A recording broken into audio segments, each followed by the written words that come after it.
there are two types of naivedhyas. One is just given to the god, another is just placed there and given back to the people. So these are two different types of naivedhyas.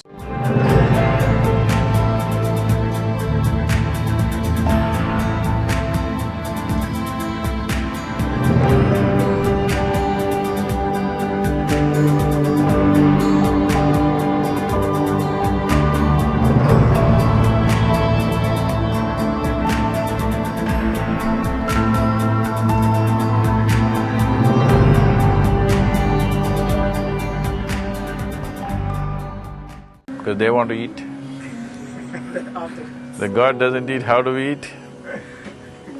No, there are various aspects to this. If I go into all this, it'll be too much for you. But one simple thing is, devotion. There is a science behind it, but the essential thing is devotion. Suppose you had a guest in your house, because here we are not see, you need to understand this, India is a godless country. You don't like it?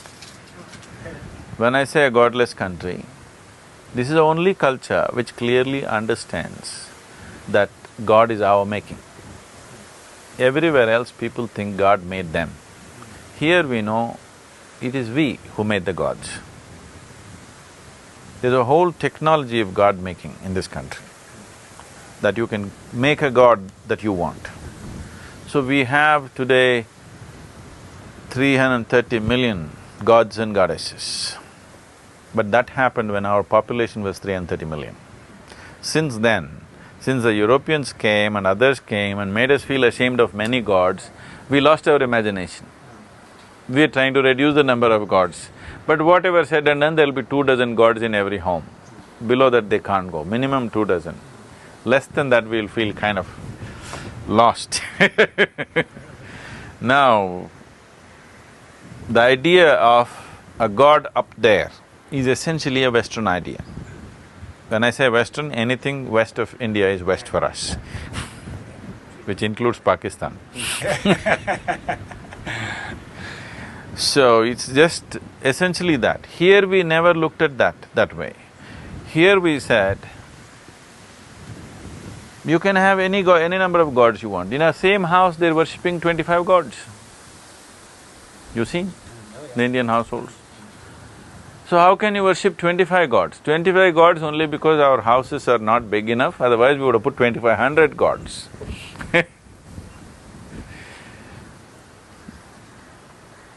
The science or the technology of God making, in the sense we understood that existence is just the same energy everywhere. It can be a rock, it can be a tree, it can be a flower, it can be a fruit, it can be an animal, a bird, a human being.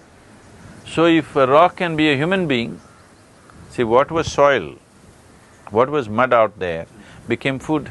What was food is sitting here as Alexander the Great. Yes or no? No? Yeah, well, in a convoluted way, yeah. Yes or no? Yeah.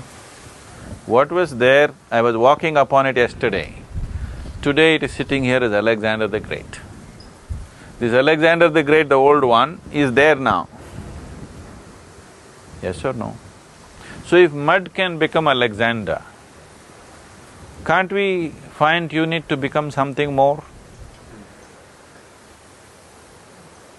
So we understood this. This is called the science of consecration. If this mud can become a human being, it can become a tree, it can become a flower, it can become a fruit. If you create the necessary tuning, it will become a divine entity. It will become a divine presence. This is the whole science of consecration. So people started creating various kinds of gods. For different purposes, different kinds of gods. This is not just belief system. You've been to the temples? You go sit in the Dhyana Linga, how it feels. Go into the Bhairavi, how it feels, very different. Go and sit in the Adiyogi Alayam, very, very different. Because they are consecrated differently. Different kinds of manifestations of the same energy. Even now it's the same thing. The same energy is manifesting itself as a stone, as a tree, as a flower, as a fruit, as a bird, as an animal, as a human being. The same thing, if it is taken to its subtlest possibility, it becomes divine. So here, we did not wait for God to come down. We created our own gods the way we want it. We are still given the freedom that if we don't like any of the present manifestations, we can create new ones, called Ishtadevata. You can create your own god or goddess. Nowhere else this freedom is there. This is ultimate democracy, where you can even create your own god. Where else does people have such freedom, tell me? So, this question about why we offer naivedhya, we don't offer the same type of naivedhya to all the gods. It's very different. That energy, what it needs, that is what we offer. For example, Dhyanalinga, no offering. He doesn't need anything. If nobody enters the temple for next 1,000 years and you come back after 1,000 years, he will still be the same. He will simply sit there, he is a yogi. He doesn't need any attention. But Bhairavi is not like that. Every day we have to offer to her, we have to take care of her. If you don't take care of her, initially she'll get angry, after that she will dissipate. And when she's angry, I don't want to be here. So, they're very differently made. So for every kind of deity, we have a specific type of naivedhya, which enhances and supports that type of energy.